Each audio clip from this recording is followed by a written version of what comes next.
प्रश्न, 2 अंकों वाली कितनी संख्याएं 3 से विभाज्य है। इस प्रश्न में हमें 2 अंकों वाली कितनी संख्याएं 3 से विभाज्य है ये बताना है।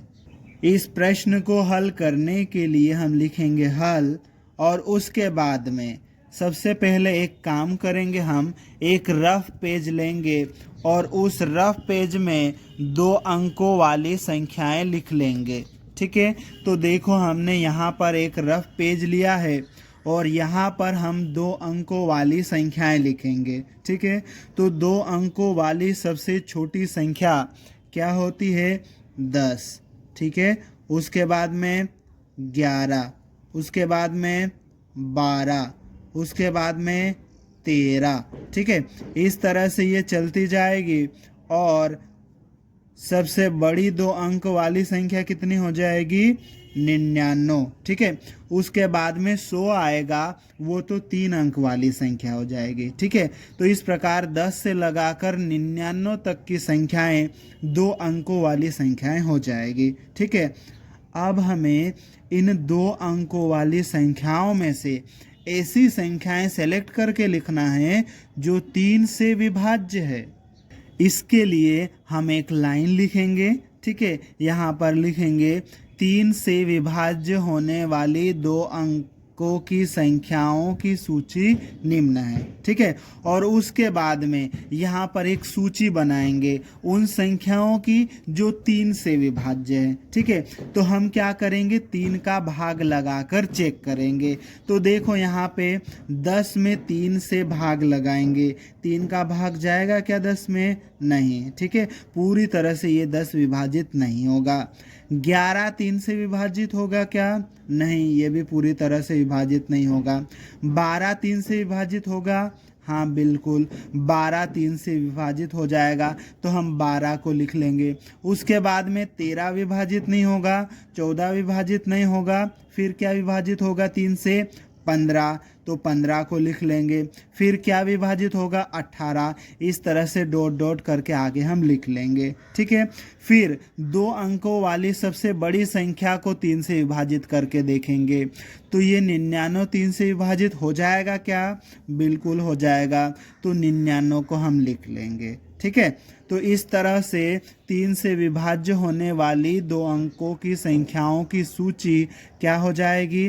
12, 15, 18, डॉट डॉट डॉट 99 हो जाएगी। ठीक है, अब ये हमने 3 से विभाज्य होने वाली संख्याओं की सूची बना ली है। ठीक है, अब हम इसको अच्छे से देखते हैं। तो देखो 15 में से 12 घटाओ 3 आएगा, 18 में से 15 घटाओ 3 आएगा, इसी तरह से आगे की संख्या में से 18 घटाएंगे तो 3 आ जाएगा। ठीक है, मतलब इनका सार व अंतर समान है।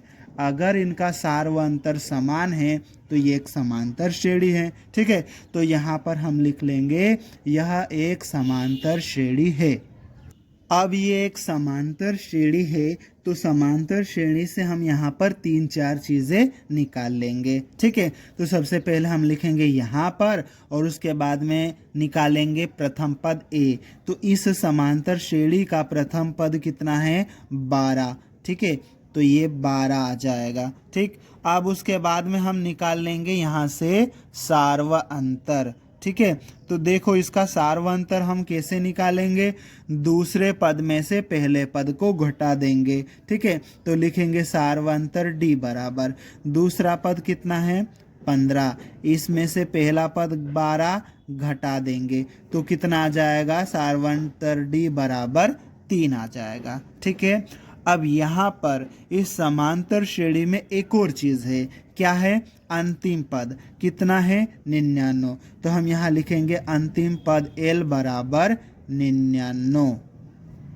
अब देखो यहाँ पर ये जो अंतिम पद L लिखा है, इस लाइन का तो सूत्र होता है। ठीक है, तो इस लाइन की जगह पर यहाँ पर हम सूत्र लिख देंगे अंतिम पद का। ठीक है, और बराबर के इधर क्या चल रहा है? 99। अब देखो यहाँ पर हम क्या करेंगे? ए और डी का मान रख देंगे। ठीक है, ए का मान कितना है? 12 प्लस n माइनस 1 गुणित डी का मान कितना है? 3 और बराबर का चिन्ह लगाएंगे, फिर 99। ठीक है, अब देखो ये 12 आ जाएगा, 3 का अंदर गुणा कर दो, 3 का गुणा n के साथ में 3n, 3 का गुणा -1 के साथ में -3 बराबर 99। अब देखो ये 12 प्लस का है, 3 माइनस का है, तो यहाँ पे 12 में से 3 घटा देंगे, 12 में से 3 घटाएंगे तो कितना आ जाएगा, 9 आ जाएगा, प्लस ये 3n और ये बराबर 99। अब आगे हम इसको सोल्व करेंगे, हमें यहाँ पर n का मान निकालना है। ठीक है, तो 3n इधर रहेगा, बराबर के उधर 99 है, ये जो 9 है ना बराबर के इधर प्लस का है, उसको बराबर के उधर भेजेंगे तो ये माइनस का हो जाएगा। ठीक है, अब इसको हम आगे और सोल्व कर लेते हैं, तो यहाँ पर क्या आ जाएगा, ये आ जाएगा 3n और ये बराबर का चिन्ह, 99 में से 9 घटाएंगे, कितना आ जाएगा हमारे पास में, यह आ जाएगा 90। ठीक है, अब हमें n का मान निकालना है, तो ये जो 3 चिपका हुआ है मतलब गुणा में है, तो बराबर के उधर भेजेंगे तो 90 के बटे में चले जाएगा। ठीक है, अब 90 में 3 से भाग लगाएंगे तो कितना आ जाएगा, 30 आ जाएगा। ठीक है, इस प्रकार से यहाँ पर n का मान कितना आ जाएगा, 30 आ जाएगा। मतलब हमारी जो समांतर श्रेणी है उसके पदों की संख्या कितनी हो जाएगी, 30 हो जाएगी। और समांतर श्रेणी में जो पद है हमारे पास में वही तो 3 से विभाज्य होने वाली संख्याएं हैं। इसका मतलब 3 से विभाज्य होने वाली 2 अंकों की संख्याओं की संख्या कितनी हो जाएगी, 30 हो जाएगी।